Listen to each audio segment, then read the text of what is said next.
The following are transcriptions of a series of audio recordings taken from a set of tapes discovered in a Ziploc bag, apparently abandoned in the Calumet Heights Nature Reserve.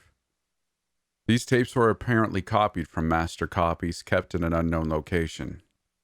The exact date of the content cannot be confirmed, as no labeling or audio defines the year in which they were recorded.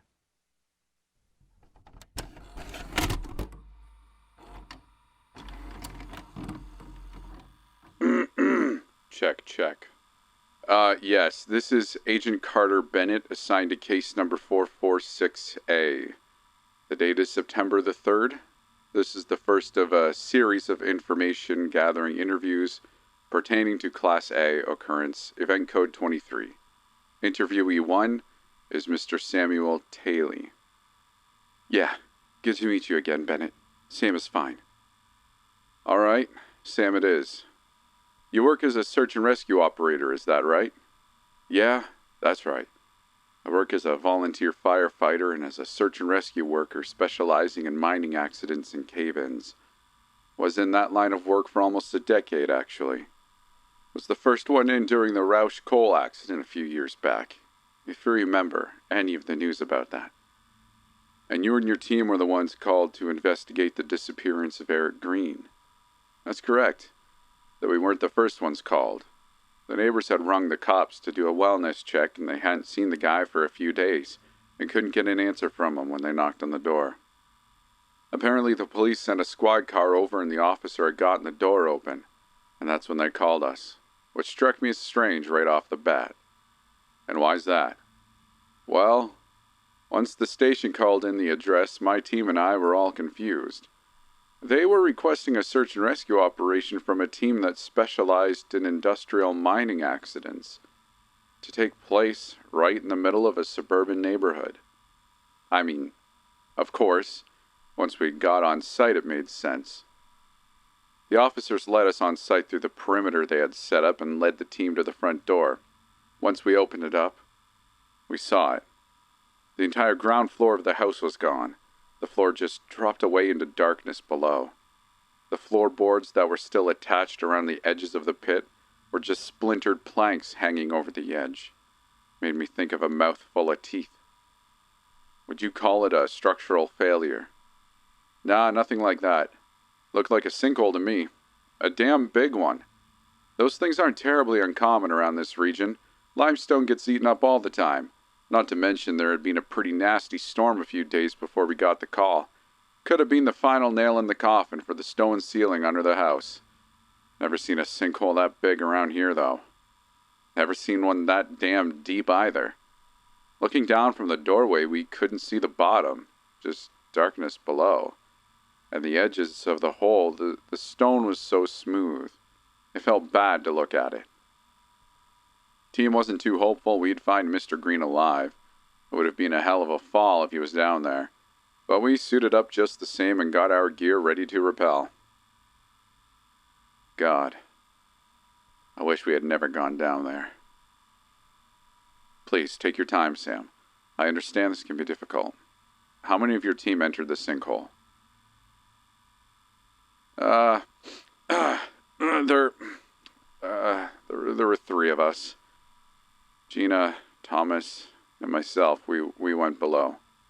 Mike stayed topside to 10 lines in communications. We strapped up and dumped the line over the edge. I can still see it there, a thin neon green line disappearing into that dark. As team leader, I went in first, letting my harness slowly slide me down the line. I watched the walls with my headlamp as I went down.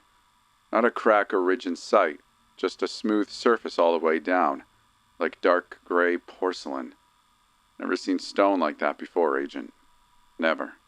And it was wet, too. Condensation forming on the walls in tiny little rivers that trickled down the sides. Almost made it look like the walls were moving. And God, it was cold. And the deeper I went, the colder it got. By what I estimated to be 40 feet down, my breath came out in thick clouds and my teeth started to chatter. By the time I hit the bottom, I had to flex my hands inside my gloves to keep them from going stiff. I ended up landing on a pile of wooden rubble, the smashed-up remnants of the floor and furniture of the house far above me.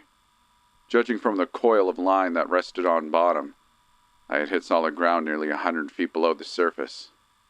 150 feet. That's 100 feet deeper than any other sinkhole ever found in this region. We've got shallow bedrock around here. Should have gone beyond any limestone structure way before bottom. The rest of the team landed barely a few minutes after me, detaching from the egress lines to join me on the rubble. I remember scanning the busted-up stuff around me and thinking how otherworldly to see pieces of chairs and linoleum this far underground. We started picking through our grids to find any sign of Eric Green, dead or alive. It was about then that Mike radioed in for the first unit check. He let us know that a storm was blowing in and to watch for any flooding down there. And then Gina spoke up. What did she say? I remember it exactly. She stood bolt upright, her headlamp sweeping up from where she had been searching under a crushed table. She scanned real slow and talked in a low voice. Do you feel that? She sounded nervous when she said it too. That really put me on edge, because Gina was one of the most fearless, badass team members I had ever worked with. Never seen her scared of anything, but there was that edge to her voice, you know? Thomas and I both straightened up too, trying to see what she was talking about. Didn't take long. There was a breeze of some kind, a cold current of air that pulled around us, in and out, in and out. It was slow and steady, but it was there. When it came at you, it stank of sulfur. The way it pushed and pulled was like some huge animal was breathing down on us. We all searched with our lamps to find where the current was coming from. Air doesn't flow like that in a pit, not unless it connects to a cave system that reaches the surface somewhere. At least that's what we thought. Anyway, sure enough, we find an opening in one of the walls. A perfect circle of a tunnel just as smooth as the stone around us. And I mean perfect, like it had been cut there by an engineer with a compass. The tunnel expelled and sucked the air around us, the apparent source of the current. We got closer and took a look. The tunnel beyond the circular hole had walls of smooth, dark porcelain stone, just like the sinkhole that dripped with cold, humid moisture. The structure of the sides undulated evenly in smooth ridges. In the bright light of my team's lamps, it reminded me of a black and white photo of the inside of an esophagus or some other organ. Looking at it made me feel sick deep in my guts. Despite that bad feeling, I knew what we had to do. There was no sign of Mr. Green amongst the rubble at the bottom of the pit, and this was the only way out. If this guy had survived the fall and managed to wander through this tunnel, we had to find him wherever he had ended up, and so I led my team into the gap. And what did your team find in the tunnel? The end of man.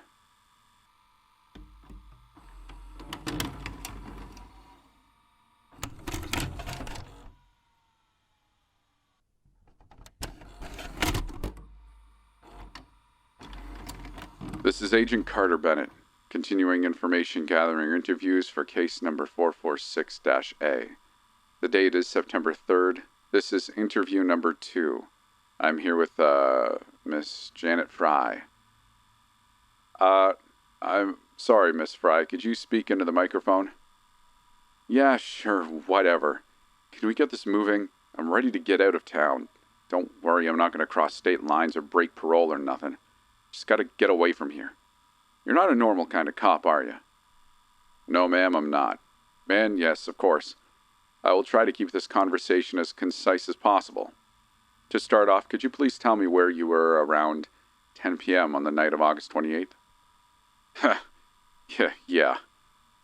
I'd been walking home, but by that point in the night I was cuffed and in the back of some pig squad car. Damn guys were none too gentle shoving me in there either. Picked me up on some bullshit stop and search. Found the needles and crap I was carrying with me.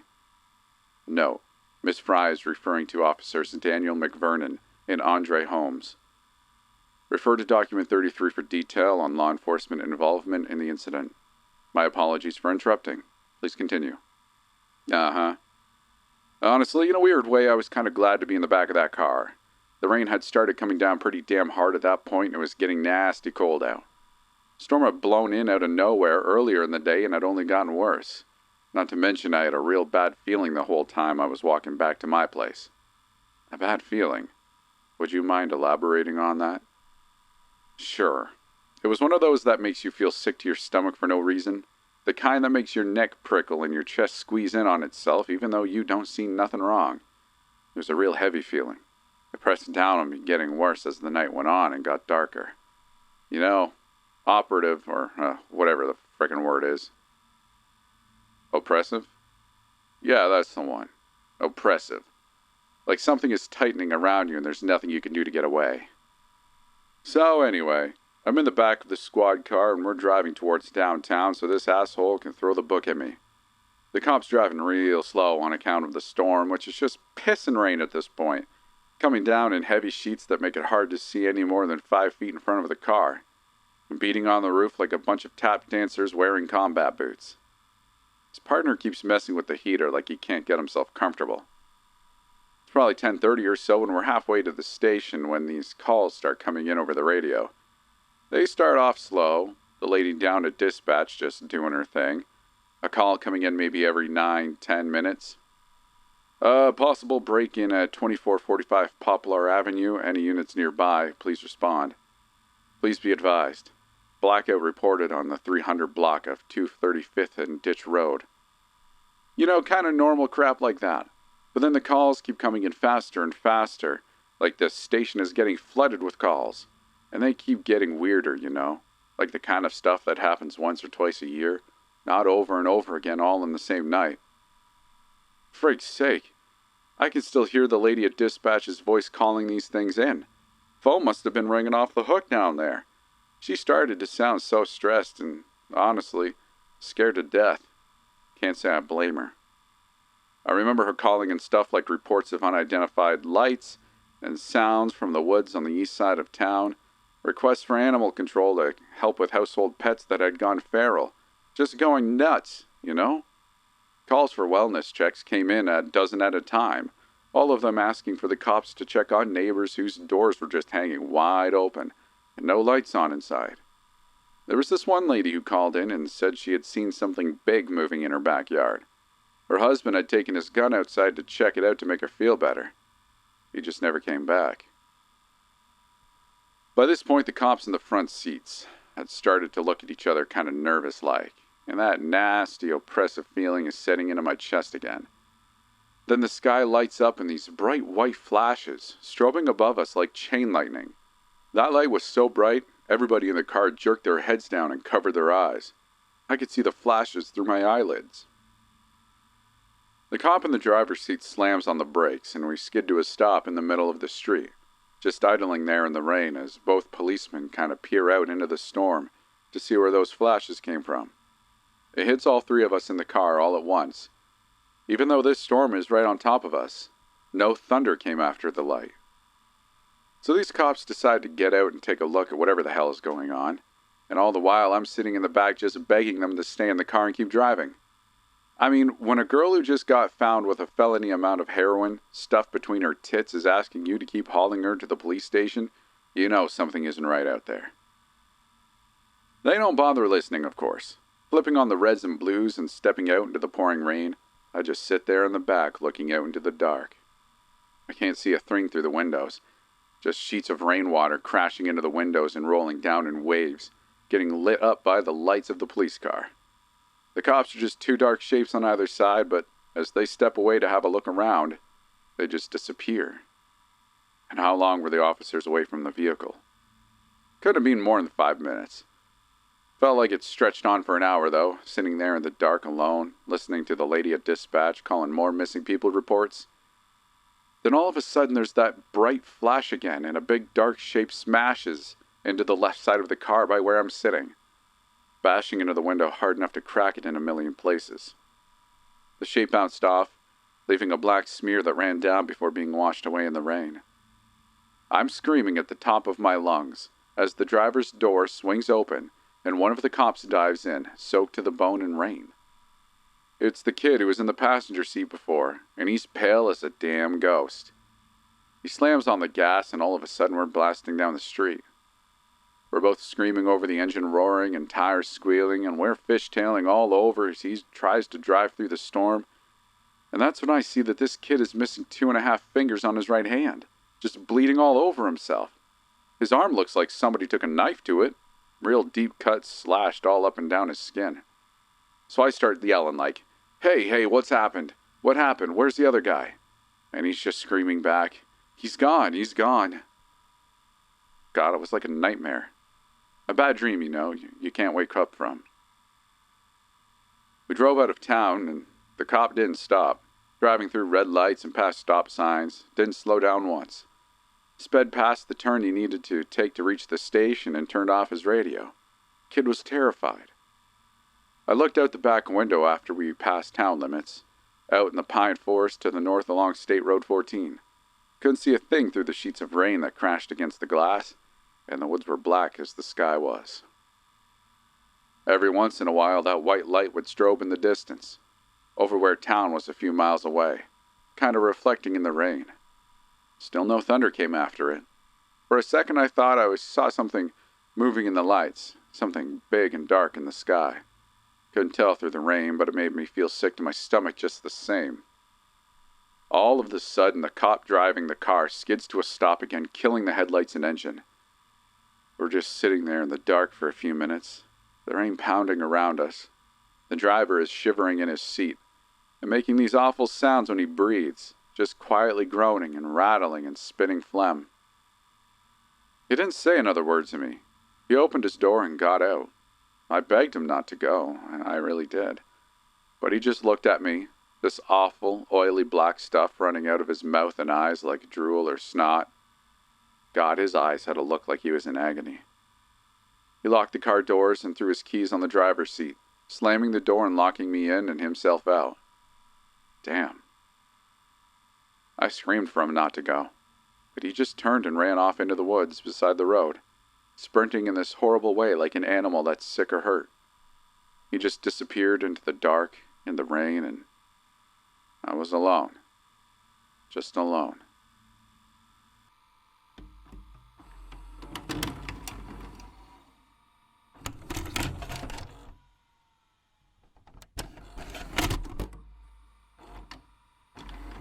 This is Dr. Aliza Poole, medical examiner assigned to case 446A. The date is September 15th. This is a recording of my examination of sample 86, recovered 1 mile northeast of the incident site by investigating agents. Initial observations of sample 86. The recovered object is the right arm of an adult male, Caucasian. Identifiable tattoo of a tiger head on the upper arm. Portions of the sample are stained with soil, the makeup of which has been previously confirmed by Dr. Izuma to match the soil of the forest around the incident site. Wounds in the upper arm suggest that the limb was removed via pulling and/or tearing force as opposed to cutting tools or animal attack. Tearing of the bicep and cartilage from the rotator cuff still clinging to the humerus both support this theory.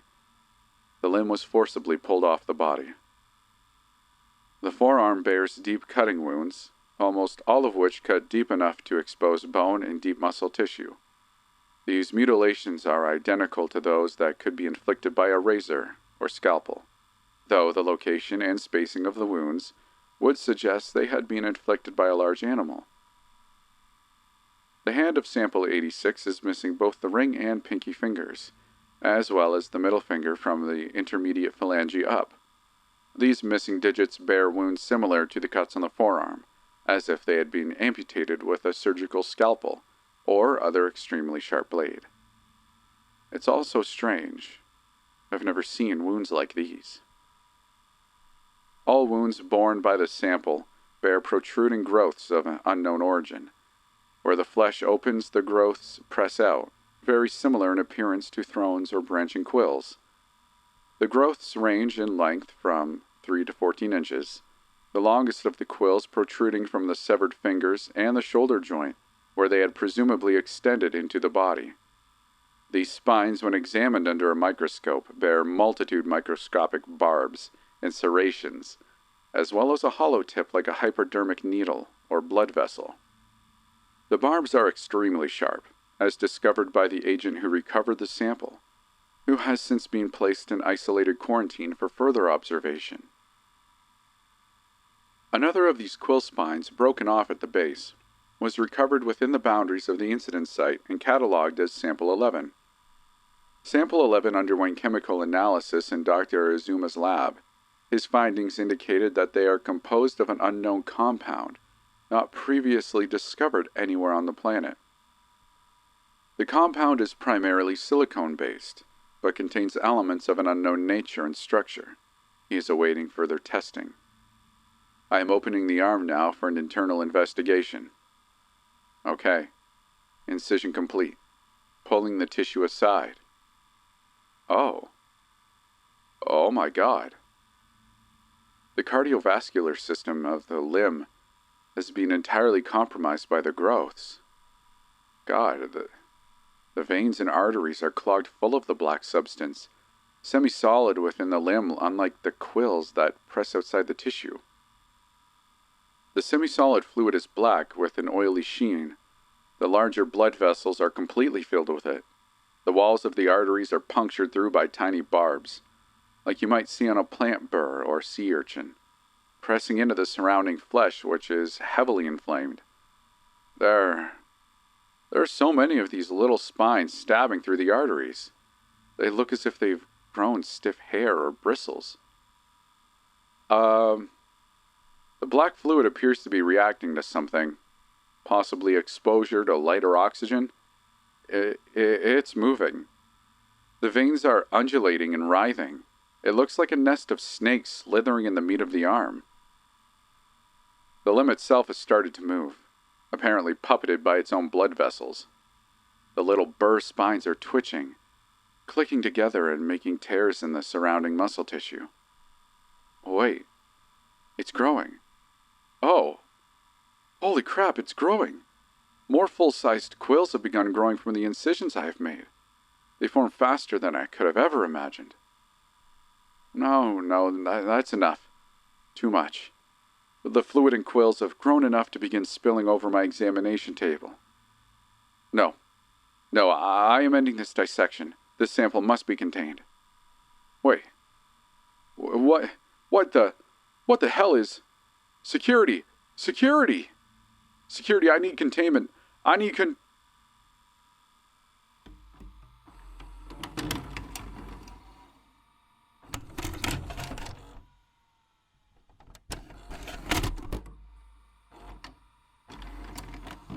This is Agent Carter Bennett, continuing interview number 1 with Mr. Samuel Taylor. Thanks again for letting me take a break and catch my breath, Carter. I appreciate it. Can we try and get this over with, though? I'm not feeling 100%. Absolutely. We can work on wrapping this up. Let's see here. My notes indicate we had left off at the discovery of a tunnel beneath the home of Eric Green. Yeah, that sounds right. So Gina, Thomas, and I start moving ahead into the tunnel, radioing up to Mike what we found and where we're going. He tells us that the rain is starting to pick up, but says we're good with the go-ahead. I led the team, working our way down this tunnel with that sulphurous wind blowing in and out past us. It was slow going, with the undulating ridges and smooth, wet porcelain rock and all that. Not to mention, even though we were performing search and rescue, none of us were in much of a hurry to get too deep into this place. It felt bad down there. Real bad. And good Lord, it was dark in there, and our lights just cast these eerie shadows on the waves of the walls as we went, reflecting off the moisture and the steam of our breath. So not too far into the tunnel, it starts to pitch down, descending deeper into the ground. It gets to this steep angle, steep enough that we could use the ridges on the floors like stairs. I mean, damn. I don't know what kind of place we were in. They might have actually been stairs. At that point, we're moving real slow, and nobody wants to slip and fall on this slick stone stuff and go tumbling down a tunnel that drops God knows how deep. Anyways, eventually the tunnel levels out again. Do you have any guesses as to how deep you had descended at that point? It's hard to say. There weren't landmarks to indicate we had made progress or anything, and all the walls were the same weird material, so we couldn't tell by any geological traits. I like to think I'm a pretty good judge of stuff like that, though. From how long we were walking at that angle, even though we were moving pretty slow, I would guess we were 700 feet down, probably more. And by this point, it's positively freezing down there. All three of us are shaking and shivering from cold and nerves, but the condensation on the walls, still dripping. Not a sign of ice anywhere. I turn back to my team and I start to ask them if they think we should abort. We've gotten to the bottom of this slope and there's no sign of Eric Green. Even if he had survived the fall down the sinkhole, there's no way he wasn't hurt. No way he could have walked this far down the tunnel, even if he had fallen or slid down the slope. We would have found him at the bottom where he leveled off. So I'm about to call it when Thomas speaks up. He had gone a few paces ahead while Gina and I discussed if we should continue. He turns back to us and says the tunnel ends. There's a chamber up ahead, so we followed him. We step out into this huge cavern, wide and tall enough that our lights barely hit the other side in front of us. Guessing from the wall, the tunnel connects to this thing is a massive smooth-sided dome. It's still ice cold like the tunnel, but the walls and floors here are bone dry. We walk out towards the middle of the room and we find it. There's a circular hole in the ground, probably 20 feet across and perfectly at the center of the dome. And this hole? It's completely filled with this pitch-black liquid that just swallows up any light that it touches, like some horrid lake from another world. Or hell. It was impossible to tell how deep the hole went. The black ooze was impossible to see through. And the center of the pond? It kept slowly pulsing up and down like something big was gently bobbing beneath it. Something kept trapped below the surface tension. Before I can say anything, Thomas stoops down and sticks his hand into the liquid, sending ripples across the surface. He holds his hand up to his light, slicking the stuff between his fingers. It slips and runs like thick oil or phlegm. Not sticky, but kind of viscous, you know. He shakes most of it off, telling us how despite the temperature around us, the pool was disturbingly hot. Then it hits me. The bobbing motion at the center of the pool, it's happening in perfect synchronization with the air currents. The in and out pulls like something big is breathing. In that moment, I felt this awful sensation crawl its way up my throat. I knew we were looking at something we were never meant to see. And then Thomas dropped. At first, I thought something had pulled him, yanked him down. But no, he did it on his own. He dropped onto his hands and knees, plunged his head into the black pond.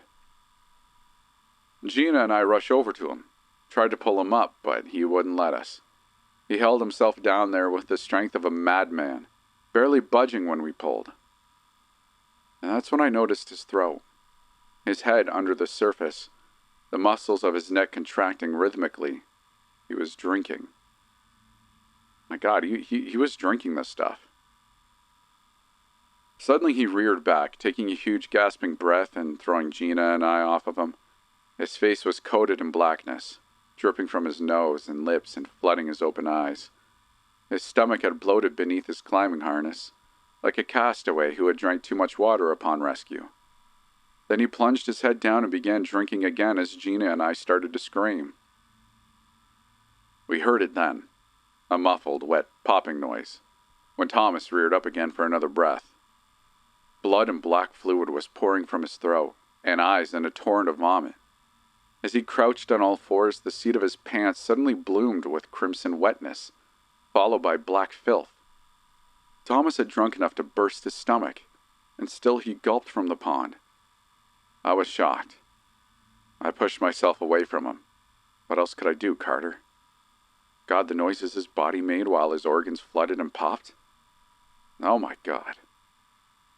Gina, always so brave, she rushed right back to his side trying to help him.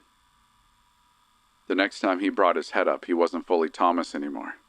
The black ooze that he puked from his mouth and nose was solid now, forming into these Awful growths, like thin branches and thorns. They pushed out through his eyes, shredding them to wet mush and replacing them with clusters of shiny black spines. A huge spine, thick as my forearm and serrated all over, pushed its way up his throat and out of his mouth, pushing his teeth from their sockets and ripping his gums to shreds. By the time it stopped growing, it was over a foot long, jutting from his ruined mouth like a jagged proboscis. The whole time his body was shaking and twitching and convulsing, and blood was pouring out from where the spines had torn him up. And the worst part? Like Gina and me, he was screaming. I ran, Carter. I got up and I ran. I got to the tunnel and looked back once. The Thomas thing had tackled Gina, was straddled on top of her, kept slamming its head up and down, driving that proboscis right into her chest, and guts, and neck. There was so much blood splattering around them, bits of meat and entrails stuck to the barbed spikes that clustered from the thing's face. God, the way they both screamed and gurgled and cried. And then something started to pull itself up out of the pool of blackness behind them. Something big, something ancient, something hungry. I just ran. I ran and I slipped, and I fell and I ran again. I was barely myself, crying and screaming the whole way, gasping for air that wouldn't come. When I finally got to the lift cord, I couldn't talk, couldn't yell. I just strapped myself to it and pulled, hoping Mike would notice. I heard feet dragging and stumbling behind me. I just closed my eyes. Then the rope went up and took me with it. Passed out about halfway up the sinkhole. Woke up in the hospital the next town over. Mike was there with me. Never heard what happened back at the hole. If anybody found my team, even if they bothered to try, what happened when that thing came out into the world, I just don't know.